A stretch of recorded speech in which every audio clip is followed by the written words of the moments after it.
अंतर्मनाचा वेध घेणारे news channel star city one.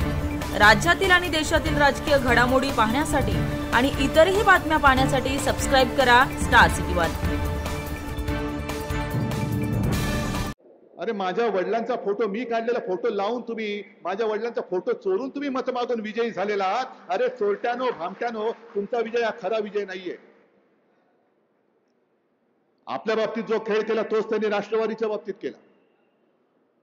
Pawar साहेबांचं सुद्धा राष्ट्रवादी पक्षात चोरून दुसऱ्याला दिला, चिन्ह पण त्यांना दिलं आणि परत पवार साहेबांचा फोटो ते वापरायला लागले।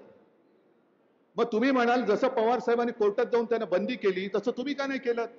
तुम्हाला कोणी अडवलं होतं? बरोबर आहे तुमचा प्रश्न, पण महत्वाचा फरक हा आहे की आपल्या शिवसेना प्रमुखांचं नाव, हिंदू हृदय सम्राटांचं नाव त्यांनी राष्ट्रपुरुषांच्या यादीत टाकले।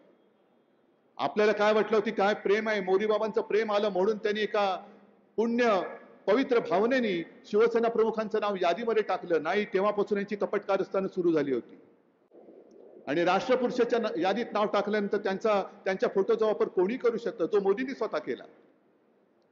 पवार साहेब आज आहेत आणि पवार साहेब जिकडे उभे राहतील तो पक्ष हे जनतेला कळतं, पण ग्रामीण भागात आणि शहरामध्ये सुद्धा हिंदू हृदय सम्राटांचा फोटो लावायचा, खाली धनुष्यबाण लावायचं आणि बाळासाहेबांचं धनुष्यबाण म्हणून मत मागून तुम्ही लोकांना फसवून निवडून आलेला आहात।